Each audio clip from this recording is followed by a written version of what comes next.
Hey, good morning, friends. Mark Holmes here with my buddy Cowboy Joe Boo. And as always, thank you guys for watching, commenting, and subscribing to the Joe Boo Sports Report. Without you guys, this literally does not work.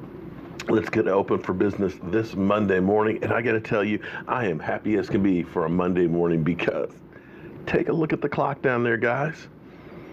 We're under 200 days. Under 200 days till the kickoff of the NFL season. 199 days, 11 hours, 52 minutes, and 10 seconds away from kickoff. And we got a lot going on. I mean a lot going on. And thank you for joining this morning's edition of Don't Sleep on the Dallas Cowboys, because you literally cannot sleep on the Dallas Cowboys because things happen late in the evening, late at night, first thing in the morning, but you want to be up to speed with all that is America's team. And I'm happy to report that this offseason thus far has been very quiet.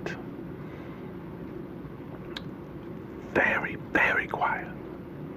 We're not dealing with drama like we usually have been. We don't have any big names that we're talking about cutting like Des Bryant. We don't have, is Tony Romo going to stay or is going to go? We don't have the DeMarco Murray free agents of a deal and stuff or things like that. It's been pretty tame thus far. We don't have coaches being fired. Is Jason Garrett on the hot seat watch and things like that? Basically, everything's calm right now. It is for the Dallas Cowboys at least. But guys, things will start ramping up this week. This week, starting tomorrow, the 19th, which is the very first day that clubs can start designating franchise tags or transitional players. You got 2 weeks to do that until the 5th.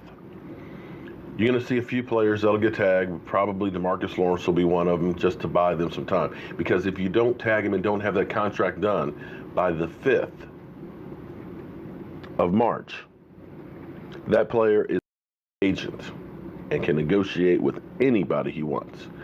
So as far as I know, and I could be wrong, there could be stuff going on behind the scenes right now, and probably are, look for DeMarcus Lawrence to be tagged as a temporary solution, which will give them until July 15th to come up with a long-term deal, or he plays through on that franchise tag price.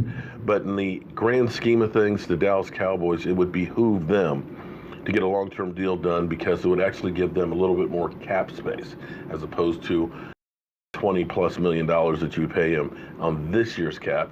You get a long-term deal, you may be able to get it as low as, say, $10 million or so on the cap. So it behooves you, if you're really looking to make moves and stuff, to get that deal done, much in the way that Zach Martin's deal last year ended up giving cap relief of about $3.5 million by getting that long-term deal done. And look for Amari Cooper to get a deal done as well.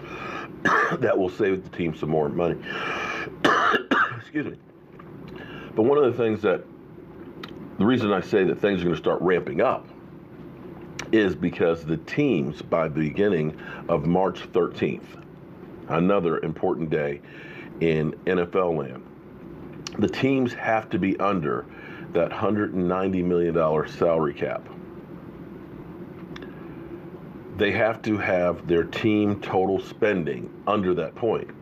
And they can't spend money that they don't have.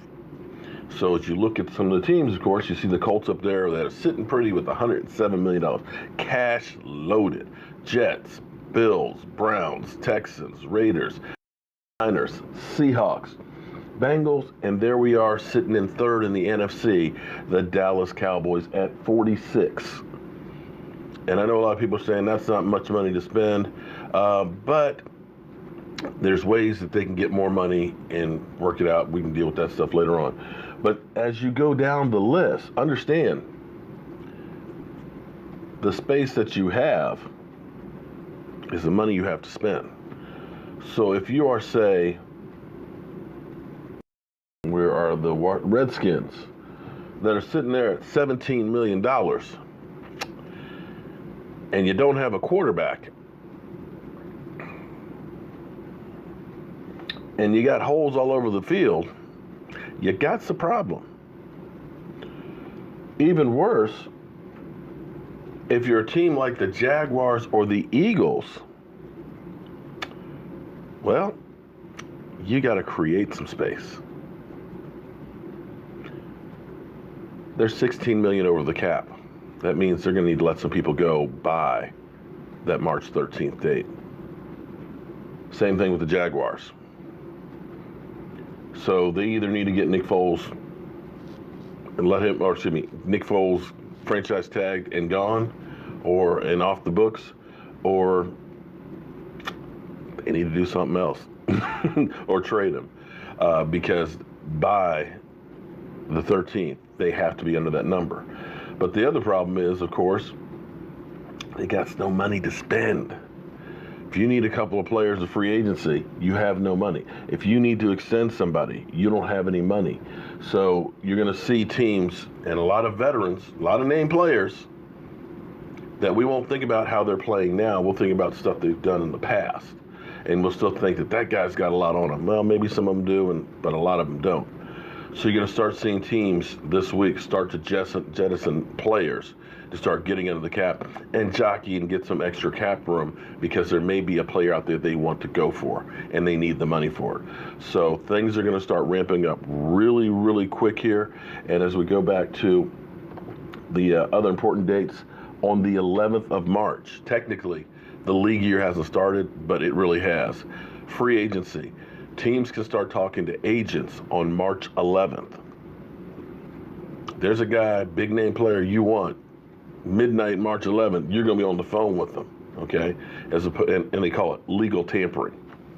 Why don't you just say free agency starts on March 11th? I just don't understand that. So technically, free agency doesn't start until 4 p.m. on the 13th, but you can start talking to them on the 11th.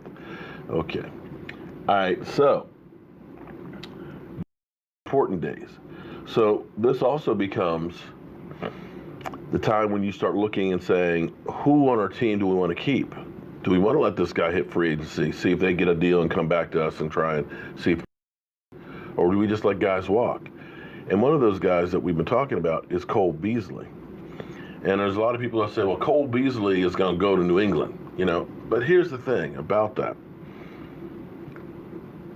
The thing about New England is you're going to have an opportunity to get a ring.